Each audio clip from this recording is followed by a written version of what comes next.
lagi mo natin tatandaan, ilagay mo natin sa ating mga isipan that wilderness is a battleground. So sa buhay ng mga pananampalataya, hindi po tayo naglalaro kung pumiyak-yakon sa ating journey as Christian dahil palagi po kayo nakambang atake na any moment, anytime, kapag hindi ka ready, umibig kang masila.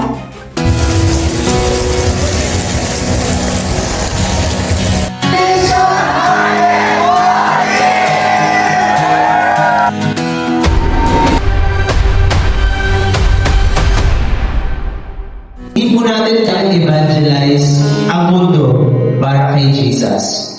Kung hinahayaan po natin mawala sa bawat generation yung totoo at malalim na relasyon sa Diyos. Love the Lord with all our hearts.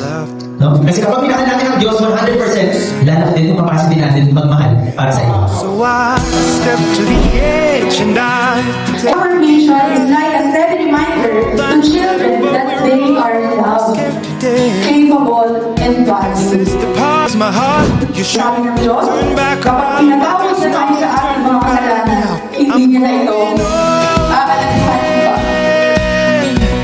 Head first into the deep end. And it is only here where one can find true forgiveness, hope, joy, and peace that transcends all understanding. And to Him be the glory. I'm going on. Iniiwalaan mo talaga natin yung sinasabi ng salita ng ating Panginoon. Si Paul sumunod pa rin siya sa direction ng Spirit. So, inuutos sa kanya ng Panginoon. Kahit na alam na niya, aware siya, sabi niya, kahit alam mo na ito yung makapating sa akin, pag uwi ako ng Jerusalem, yung makapating sa akin na pwede akong huliin, pusigin, o matayin. Pero sabi niya, I'm not wala akong makikita kung yung mangyayari sa akin. Ang malaga, matapos ko ang mission ko para sa Panginoon. head first. Parang lapit ang lupa ang layo ng kawa at kawa.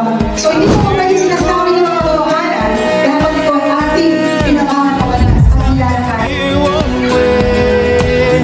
I'm Kung gusto mo sumunod sa Panginoon, surrender mo talaga ang lahat.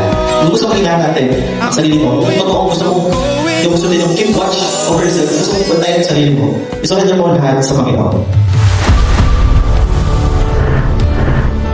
You will find grace in the wilderness. The Lord will not lead you to where His grace cannot keep you.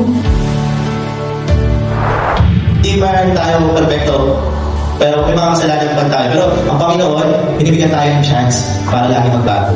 When did I start to forget? Kaya dapat, sa journey mo natin bilang mananampalataya, hindi tao, hindi misteryo, hindi simbahan, kundi salita ng pangako ng Diyos ang dapat po natin panghawakan.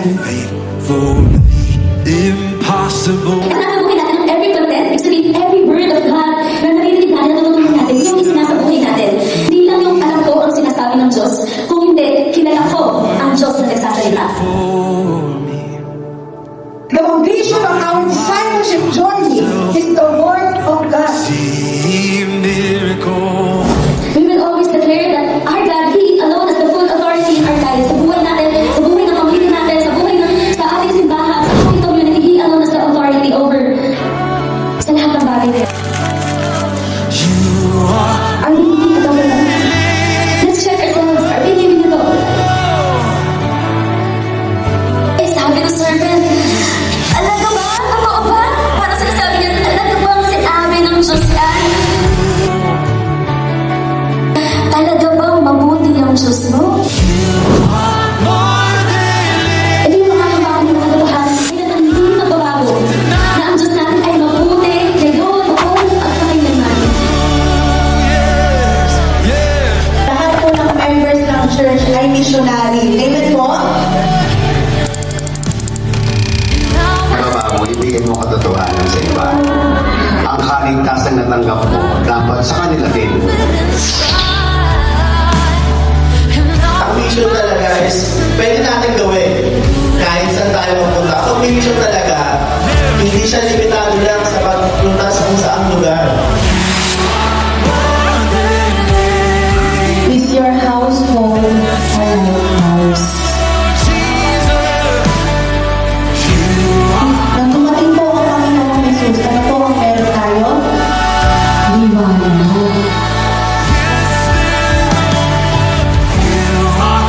Sino naniniwala may pagsubok pagbaba natin? Kasi andun yung laban. Andun yung laban. Magliwanag ka after nitong half. Maging lighthouse ka. Maging lampara ka. Yung yaman ng biyaya na ligtas sa inyo, hindi lang po yan para sa kaligtasan at hindi tayo mapunta sa impyerno. Ngayon, sa tuyang resource na gagamitin mo, sa kapangyarihan, sa lakas na pagsama ng Diyos, at sa bawat araw, yung himala na hinahanap mo, magtatagpuan mo yun.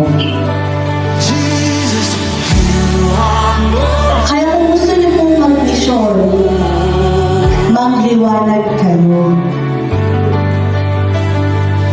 At sisimulan niyo po yun sa pamilya niyo. As the family goes, so goes the nation. Nagliliwanag ka ba?